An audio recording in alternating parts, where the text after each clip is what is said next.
एक ऐसा शख्स जिसने देश की आर्मी के लिए बनाया सोलर टेंट हीटर और देश के एजुकेशनल सिस्टम में सुधार लाया, लेकिन उसे बदले में देशद्रोही का नाम मिला। ऐसा क्यों? जी हाँ दोस्तों, हम बात कर रहे हैं सोनम वांगचुक की, जिसने लद्दाख के किसानों की जल आपूर्ति की समस्या का समाधान आइस स्तूप के इन्वेंशन से किया।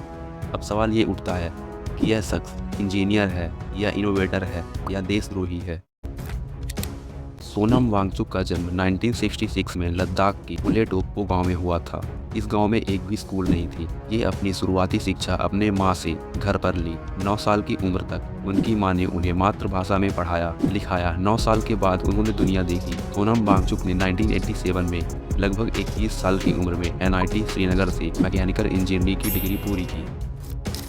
सेगमॉल की स्थापना सन 1988 में जब सोनम वांगचुक लद्दाख आए, उन्होंने महसूस किया कि शिक्षा में बदलाव जरूरी है, क्योंकि वहां सिर्फ किताबी ज्ञान दिया जाता था, जिससे उन छात्रों को समस्या होती थी जो प्रतिभाशाली थे। उन्हें मौका नहीं मिलता था अपनी योग्यता दिखाने का। सोनम वांगचुक ने लद्दाख के कॉलेज के छात्रों के साथ मिलकर एक निर्णय लिया और सेगमॉल की स्थापना की। सेगमॉल यह एक ऐसी संस्था थी जिसका लक्ष्य था कि किताबी ज्ञान के बजाय व्यवहारिक कौशल सिखाना था, जैसे बागवानी और सौर ऊर्जा का उपयोग, सार्वजनिक भाषण और स्थानीय संस्कृति। सोनम वांगचुक इस शिक्षा प्रणाली को आगे बढ़ाया और एक ऐसे मंडल के रूप में तैयार किया जैसे 3 इडियट मूवी में दिखाया जाता है। सेगमॉल में उन छात्रों को एडमिशन मिलता था जो फेल हो जाते थे या किसी कारण से स्कूल छोड़ देते थे, जिससे उन्हें एक नया मौका मिलता था।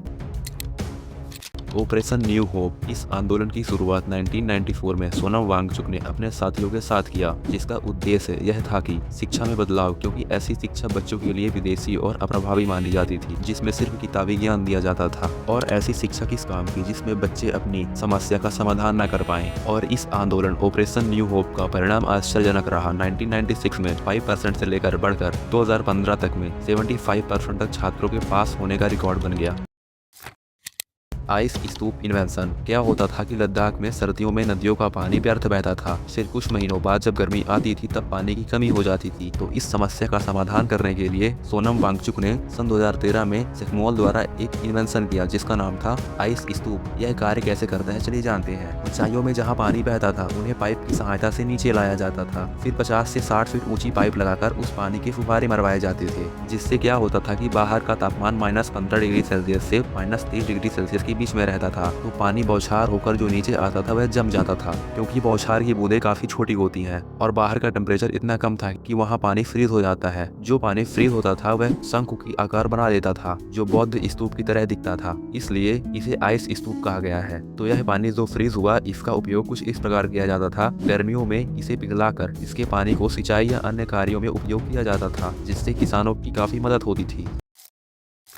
इसके बाद शुरू होता है hello, Himalaya institute of alternative Ladakh. इसके संस्थापक सोनम वांगचुक और गीतांजलि जे आंगमो थे। हेल सिर्फ एक संस्था नहीं थी, यह एक आंदोलन है, जिसका सरल भाषा में अर्थ यह था कि पहाड़ी इलाकों में रहने वाले छात्रों को ऐसे तैयार किया जाए जो उनकी जटिल समस्याओं को हल करने में सक्षम बनाए। तो अब हम मुद्दे की बात करते हैं कि सोनम वांगचुक अभी है कहाँ। तो आप लोगों को पता ही होगा कि लद्दाख एक केंद्र शासित प्रदेश है। लद्दाख के हित के लिए सोनम वांगचुक ने सरकार से 5 बड़ी मांगे की थी। चलिए जानते हुए 5 मांगे कौन थी। नंबर 1, लद्दाख को एक राज्य घोषित किया जाए। नंबर 2, इसे संविधान की 6वीं अनुसूची में दर्ज किया जाए। नंबर 3, वहाँ के युवाओं को रोजगार देने के लिए और प्रशासन में भागीदारी का अवसर मिले, इसलिए एक स्वतंत्र लोक सेवा आयोग का संगठन किया जाए। नंबर 4, लद्दाख के लिए 2 संसदीय सीटें, पहली नंबर लेह के लिए और दूसरी कारगिल के लिए आरक्षित की जाए, ताकि उनकी आवाज केंद्र में और मजबूत हो सके। नंबर 5, भूमि और रोजगार की सुरक्षा। केंद्र शासित प्रदेश बनने के बाद जनता को अपनी भूमि और रोजगार के अधिकार के लिए चिंता है, जिसे 6ठी अनुसूची और राज्य के दर्जे के माध्यम से सुरक्षित करने की मांग की गई है। तो सोनम वांगचुक ने ये जो 5 मांगे की थी, तो इन 5 मांगों के लिए एक हड़ताल हुआ, जिससे लद्दाख में 35 दिन तक भूखमरी मच गई थी और आगे चलकर हिंसा हो गई थी। 24 सितंबर 2025 को हड़ताल में कुछ की मौत हो गई थी और कुछ लोग घायल हुए।